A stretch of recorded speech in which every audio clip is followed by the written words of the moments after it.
Good morning, Bethany. How are you doing today? I'm good. How are you? Absolutely fantastic. You got to tell me what took so long to put a show like this together, because this is so up my alley. I live this life every day.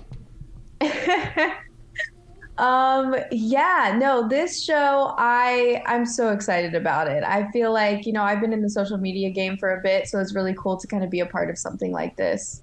You know what's really interesting about this, Bethany, is that a lot of people who are jumping into the podcast circle and or anything on the streaming networks, they don't realize the vloggers are the ones that are responsible for all of this. It started with blogging, became vlogging, and then everybody else reached out to the podcasting and the streaming platforms. So you are one of the pioneers that made all of this take place.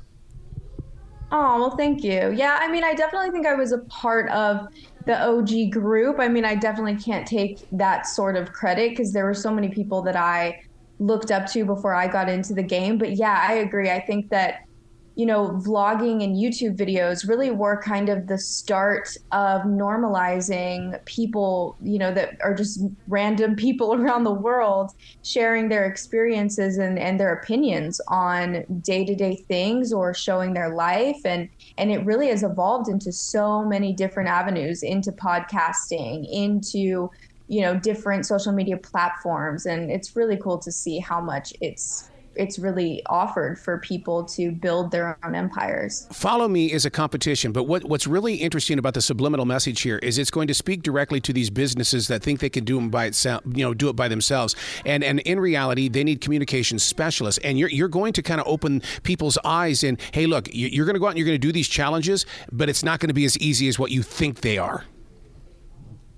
No, it's so cool because we had 8 contestants a part of this show, and they're all competing to win the $50,000 grand prize. And so during this competition, they're all building their social media presence, and they're given these challenges every week, and they're working with a different brand every week. So it might be M&Ms, yep, Skittles, Snickers, and they all put their own personal twist on their content because they all have their own unique area of expertise, talent. So it was really cool to see how they would take one challenge idea and they'd all transform it into their own personal concept. And it was just very cool to be a part of. Now being somebody who depends on the analytics and things that go with it, you say building a following. How about keeping that following? Is that part of it as well? Yeah, so every week they were doing, a showcase post along with some other challenges and working with different celebrity influencer mentors.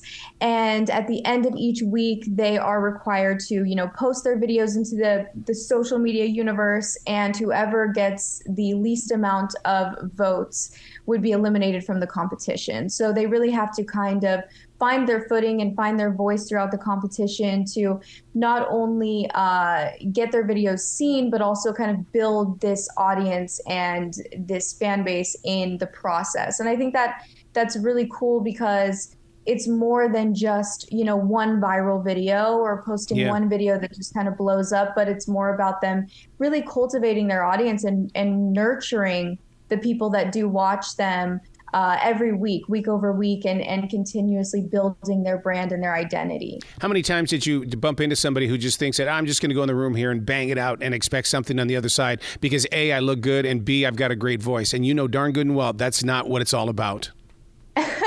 Hey, I get it. I feel like it's such a incredible world, and social media has presented so many opportunities for people to really make a living off of it, and it's presented so many jobs for people that probably wouldn't have otherwise been there if it weren't for social media. So I understand the appeal. It definitely, I would say, requires quite a bit of work, just as anything would that you're trying to build from the ground up. And I think that may be something that could be overlooked. And like I said, I think virality can be quite easily attained. But I think longevity in social media can, it requires kind of really knowing yourself, knowing what you want to say, and building your identity and your brand, and not solely relying on just being viral. But if you get X amount of views, maybe it's not the highest views that anyone is getting on social media, but if you can maintain this X amount of views over time, that's powerful. And that's really building a true audience. I love the way that you guys keep it real in the way that you show us what's going on behind the scenes and creating these social networking connections. And because I'll never forget when being with iHeartRadio, when that green screen room came into play and we were told to go in there and play with that thing, I knew that the face of radio was really going to be seen. It wasn't going to be what's heard through speakers. We were now going to be seen. And that's what I love about the reality that you're putting on Follow Me.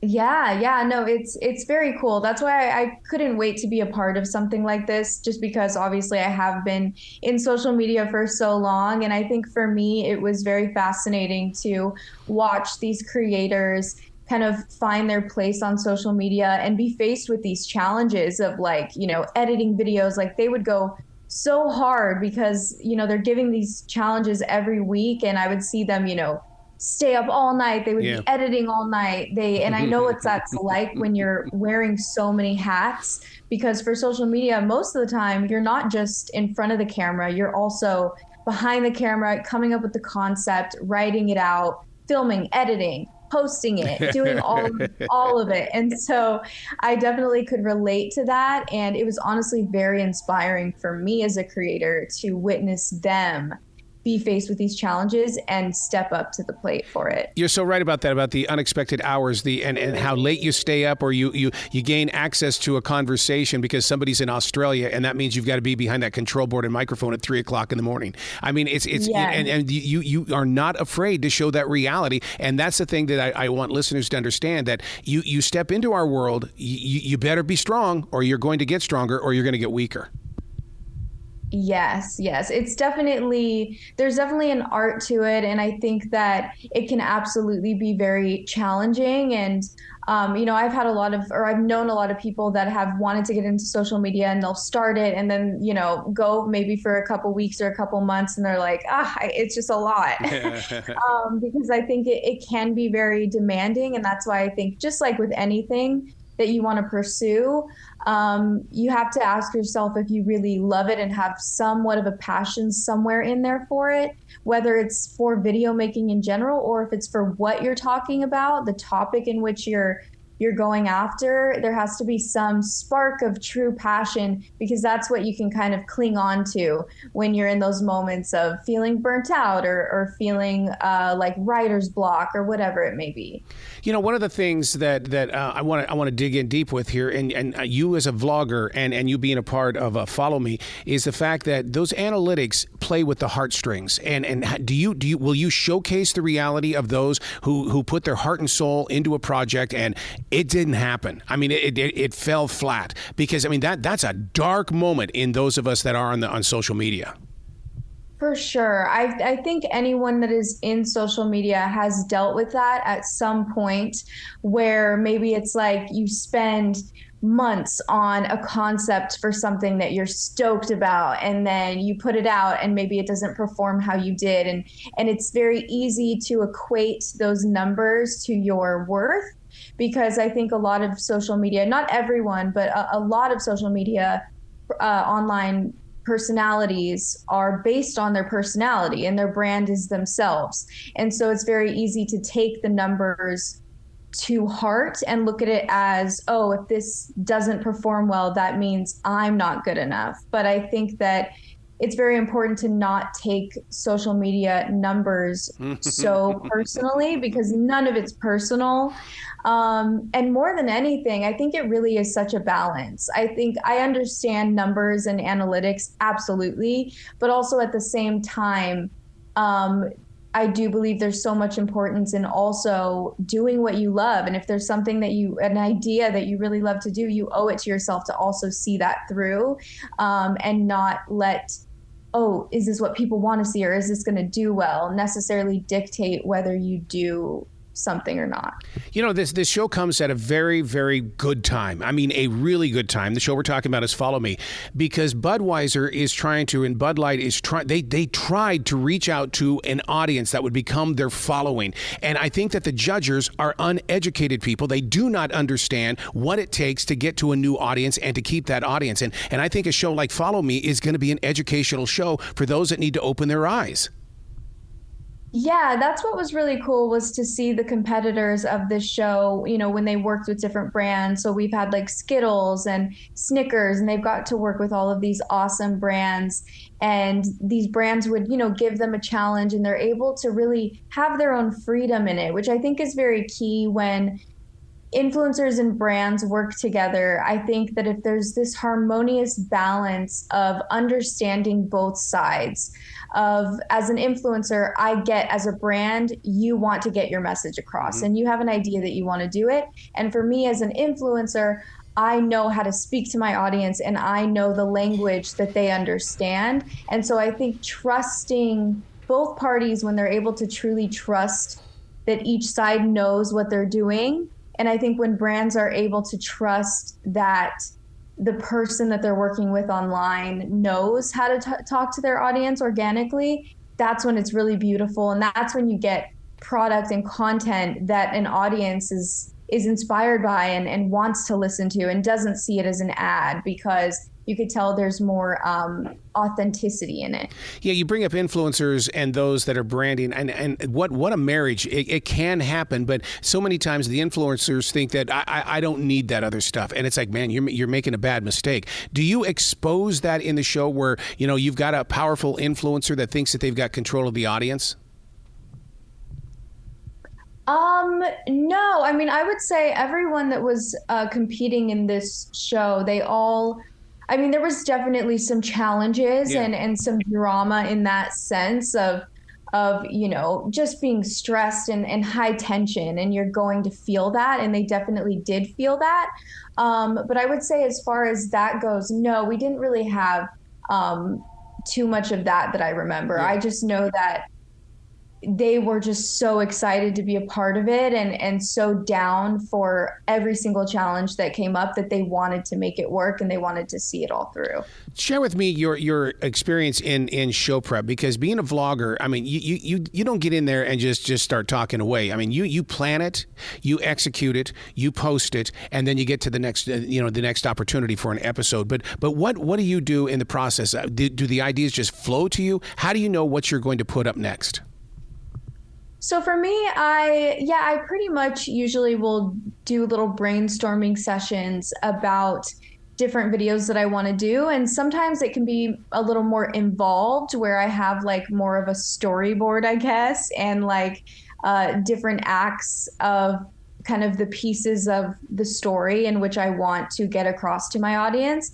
And then sometimes I'll do videos where I kind of just go in with an overarching idea and kind of make it up as I go. I would say those are more so like vlogs. Like if I'm doing like a true vlog, I don't really write out any specific points, because it's just more loose.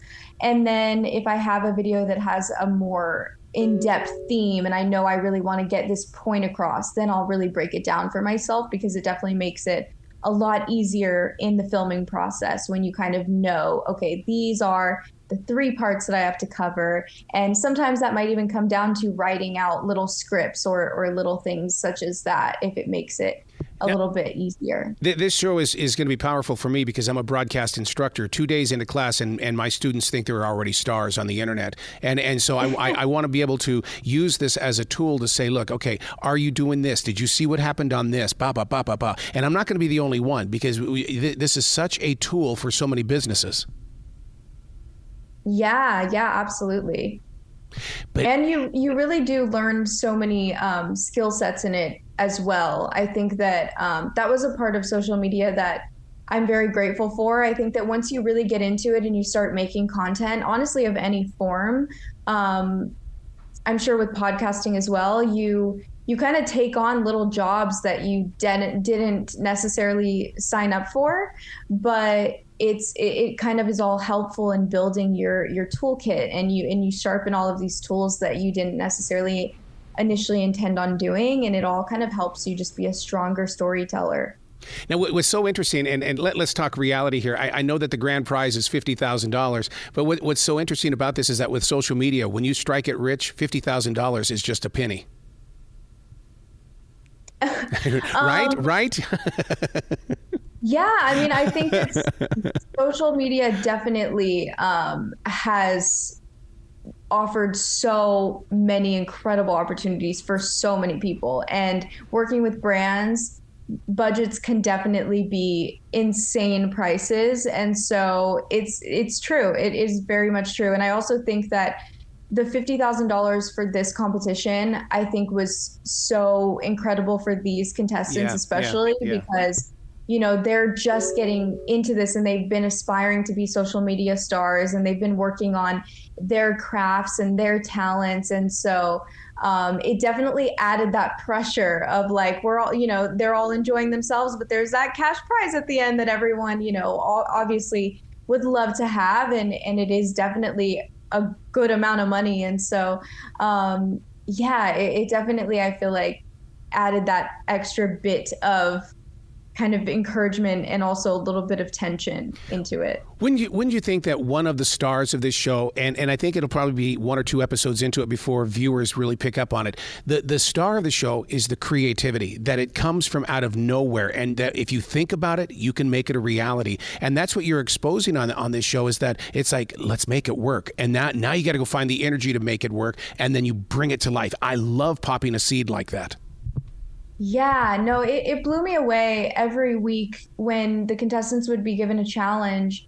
And, you know, I would even think about, like, for myself being the host, I would think of these challenges and think of how I would do it. Right. And they would blow me away with the way that they would do it. I think that was definitely the coolest part, is to see, you know, 8 people given the same theme, yet it looks like such a different concept for every single one. I think it's also a great testament to, if you want to get into social media and you feel like it's too saturated and you feel that, you know, oh, everyone's already doing it, so what else can I offer? There's always something that you can offer. Even if you're doing the same category or the same genre as hundreds of thousands of people, even without trying, you're going to do it differently because you're just different. Yeah. So that's what I think is very cool, and a cool lesson to be learned, is that it's not too late to get into it, and you will be unique because you already naturally are.